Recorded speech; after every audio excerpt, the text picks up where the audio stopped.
Hello everyone, I'm Tony Chen. Welcome to this number 30-37th grammar trick, and this is the third one for syntactic analysis of common clause, or the last one for syntactic analysis. So let's go on. The third section, common clauses and function object. Differences between common clause, complement, and a noun phrase object. So the first one to consider is linear position. So open the window. Can we put an adverb in between? Sorry. The verb and object. A noun phrase as an object. These two must be closely connected. You return the key to me. So if we treat to me as an adverb to modify it, sorry, return the key. These two must be closely connected.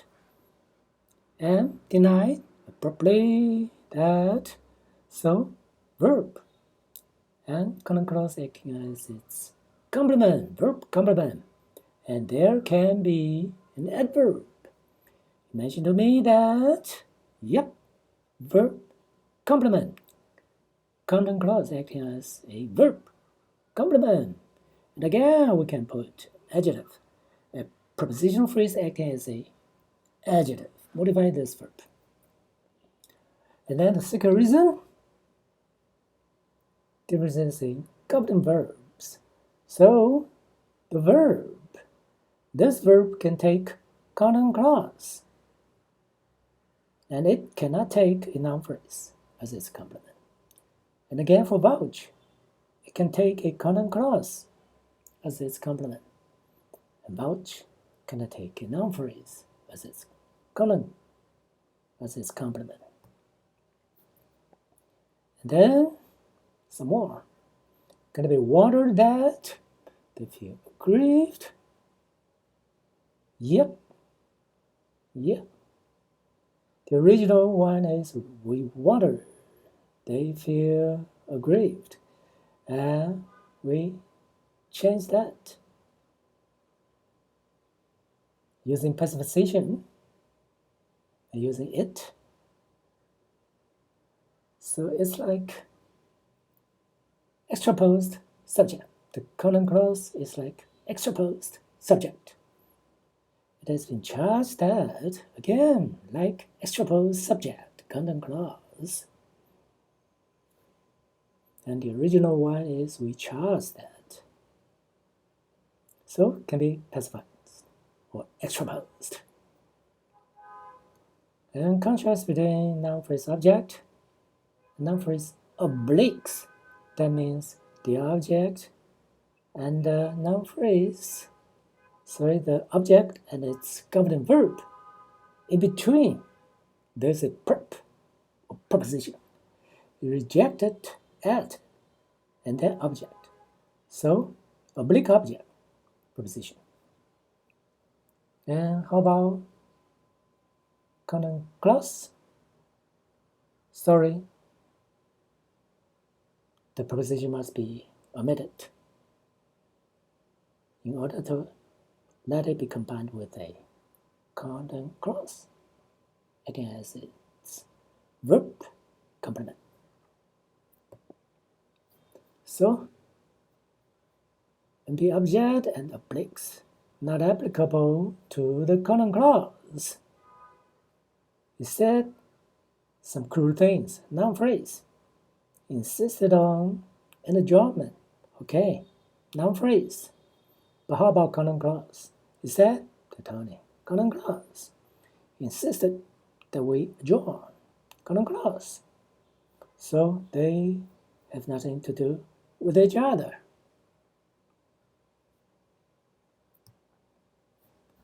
And then oblique object cannot be justified by latent prep.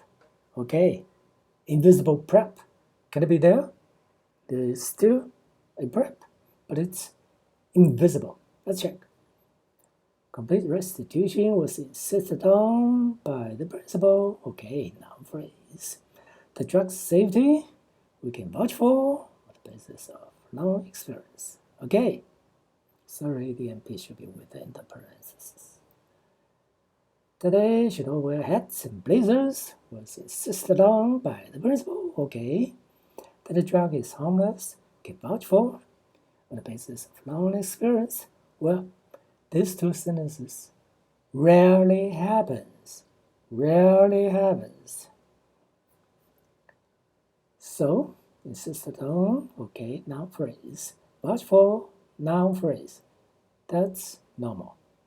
Insisted that, yeah, no preposition. We can vouch that, yeah, normal, no preposition.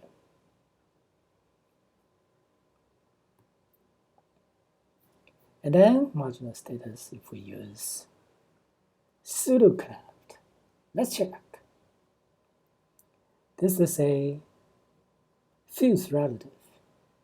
And for a pseudo-cleft structure, we must start the whole sentence with a fused relative. So this fused relative is equal to the thing which you must insist on.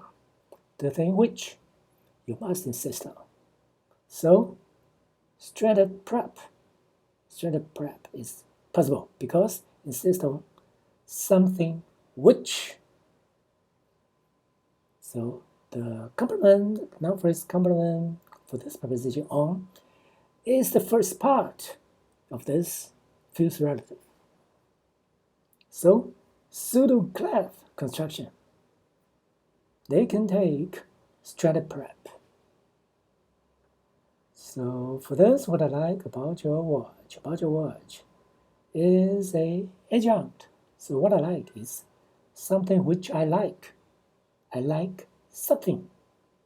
So no preposition. They want something, no preposition. Normal. What I'm getting at, something. Something which I'm getting at, so stranded prep. That's probable. Something which we're counting on, yeah, we're counting on something. That's probable. For this pseudo-clef structure and pseudo-clef structure. In the future, we will talk about it-cleft, pseudo-cleft. No worry. And how about stranded prep? In this sentence, that the reporter presents a serious indictment of the banks they occur in. Sorry. Stranded prep for this sentence, sorry. But if we put the sentence back, revert it back, there occurred that. Well, that's possible. So the counting clause complement after the verb occur. That's possible. How about this one, stranded prep? No, ungrammatically. So put it back. They hope that please, that'll be fine. And again for this, stranded prep, sorry, if we put it back, did he gamble that? Yeah, it'll be fine. It was decided on, well, again, stranded prep, and then extraposed. Well, sorry. Connect with each other closely with the adverb. That's okay. A verb and its complement with an adverb in between. That's okay. That's been charged, so they charge that. Yeah, verb and its complement. Counting clause as its complement. Closely connected with the verb. That's fine. But for this, with a stranded prep, sorry. So stranded prep can work only in a pseudo-clef construction. And counting clause can be licensed by idioms, verbal idioms. So this is verbal idioms. This can take a counting clause as its complement. An idea can take a counting clause as its complement. not just a single verb, it's the idiom. Can take a common clause. And between differences, let's check. Objected that common clause. Yeah, it objected this argument, this whole thing. Objected to noun phrase. So objected to this situation. Not this whole argument. Just this abstract meaning. Complain that whole argument. They complain about this whole argument. And complain about this thing. Decided that this whole argument decided on a thing.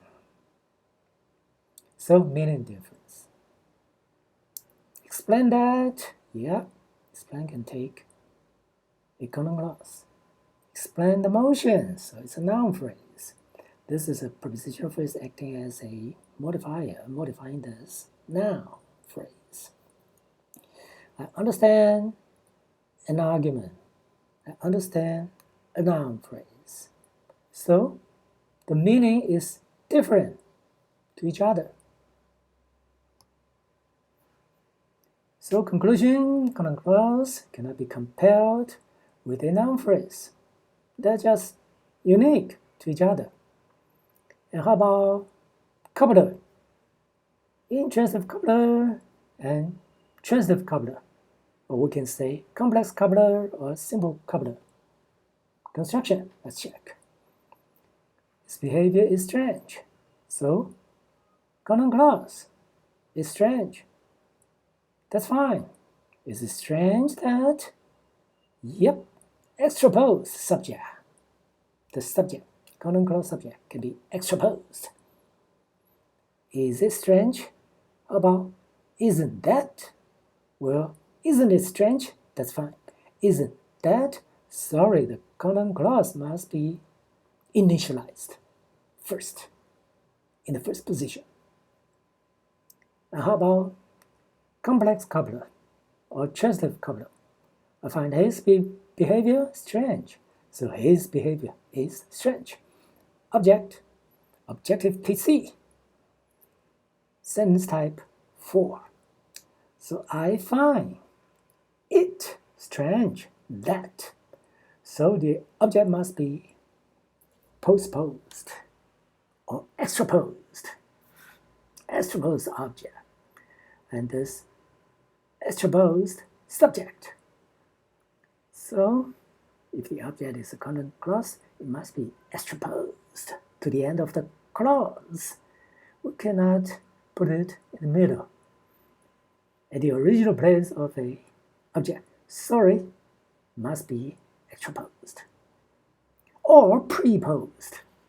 I find something. If this something is in common clause, we can prepose it. That he lost his temper, I find strange. That's fine. That's fine. That's initialize. We initialize it first. That'll be fine. So that's it for this video. Hope you enjoyed it. And I'll see you in the next minor trick. Bye-bye.